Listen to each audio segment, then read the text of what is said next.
uterine fibroid actually in existence? Yes, uterine fibroid is actually in existence. If you are yet to hear of uterine fibroid, please sit back and be well informed. And please, if uterine fibroid has happened to you, please don't forget to put your experience below. If you are yet to subscribe to this channel, please don't forget to subscribe. And if you find this video very educative to you, please don't forget to give us a thumbs up. And if you have any question, please don't forget to put your comments or your questions below. I still remember Care Counselling Outreach, and of course my name is Rachel. This is your online counselor. So today we are going to be talking of uterine fibroid. But before we proceed, let's first define uterine fibroid. Uterine fibroid can be defined as a benign tumor of the uterine smooth muscle. It is called benign tumor because it does not spread, unlike cancer. That's why we refer to cancer as a metastatic tumor, while fibroid is referred to as a benign tumor because it doesn't spread. Metastatic tumor spreads. That's why cancer is being referred to as metastatic tumor. Here are some points to take note of. Fibroid or uterine fibroid is estrogen dependent.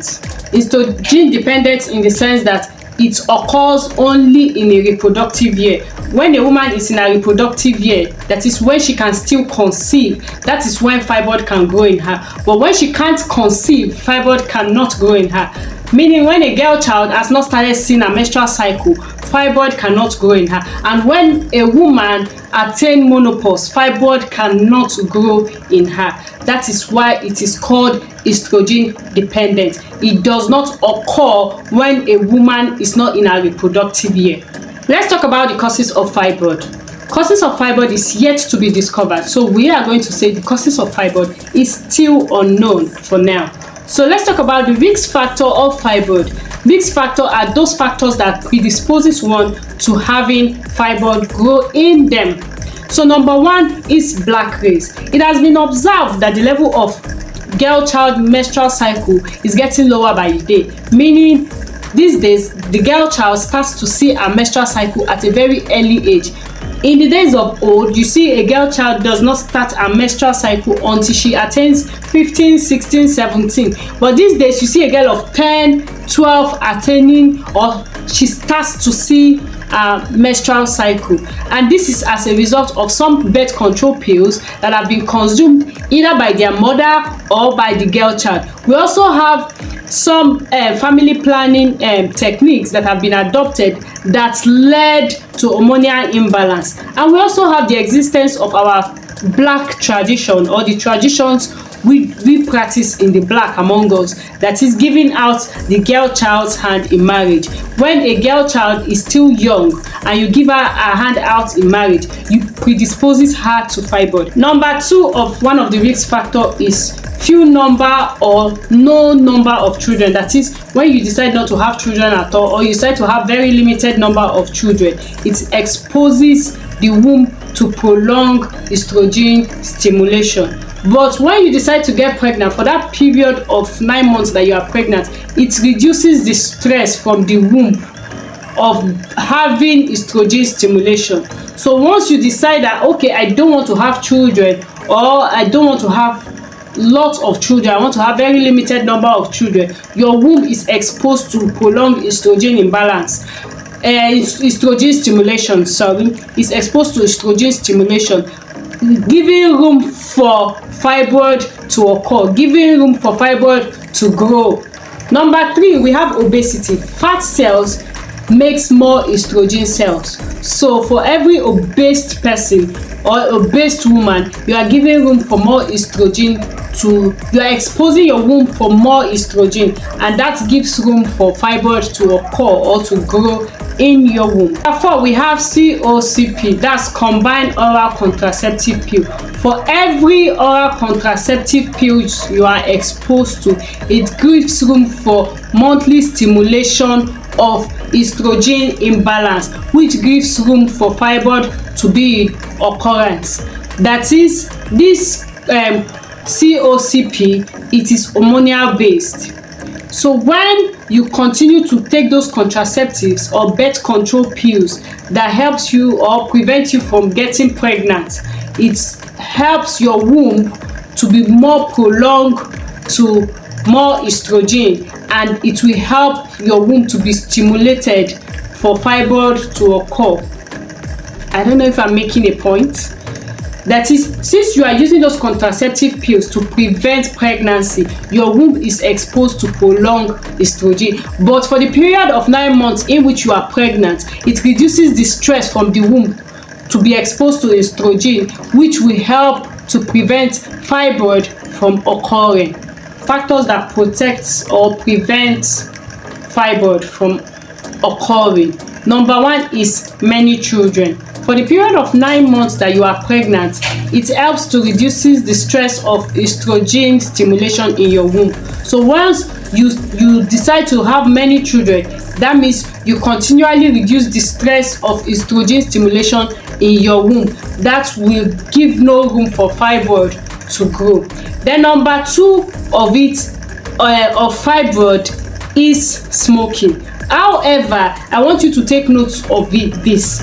Smoking prevents you from having fibroid, but smoking predisposes you to having cancer. So once you are smoking, you are at risk of having cancer. Let's look at some of the symptoms of fibroid. Number 1, no symptom.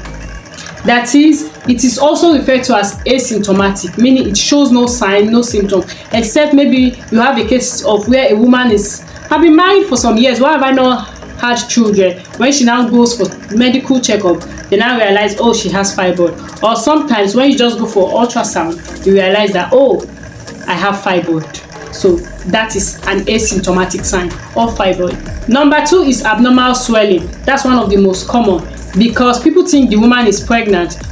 In most cases, she starts to swell in the stomach and people say, oh, this woman is pregnant. Oh, she's pregnant. Sometimes it's not pregnancy, it's fibroid. So you carry an ultrasound, carry that. When you realize your stomach is swelling and you are not having that signs of pregnancy, please go for an ultrasound to be sure you are actually pregnant and you don't have fibroid growing in you. Number 3, we have abdominal pain. That is when a woman have abdominal pain. That's another sign she should look out for. Number 4 is abnormal menstrual cycle. When your menstrual cycle is either flowing too much or it's not flowing the normal way, it's being reduced. Please go for medical attention to be sure everything is okay. Number 5, we also have absence of menstruation. That's why some people actually think they are pregnant, because once they don't see their menses and they start seeing their stomach swelling, they say, oh, I'm pregnant. Please have an ultrasound carried out in you for you to be sure. Number 6, we have painful sex. When you're having sexual intercourse and it's painful to you, that is another symptom you should look out for. And number 7, we also have urinary pressure symptoms. Symptoms like frequency, urgency, and retention. When you're always running to the toilet too. I talked about frequency, urgency, and retention in some of my previous video when I talked about prostate cancer and others. Please, if you are new here, please go and watch my previous video. They are going to be very educative to you. Those are the signs you should look out for in uterine fibroid. So let's talk about some complications of fibroid. Number 1 is infertility. That is, there is little or no space for a child to grow in. That means the tumor is growing in the space where children should, or a child should grow. That is why the occurrence of infertility is in existence. Number 2 of some of the complications is constipation. When you see that you are having constipation, that is another sign of fibroid. Number 3, we have pregnancy wastage. In some cases, it leads to ectopic pregnancy, while in some cases it leads to abortion, because there's no space for the child to effectively grow. So sometimes it pushes the child to outside the womb where the child is not supposed to go, so that he can grow, or the fibroid can grow, and leaving the child to grow outside the womb. And in some cases it automatically aborts the pregnancy. Let's talk about the treatment of fibroid.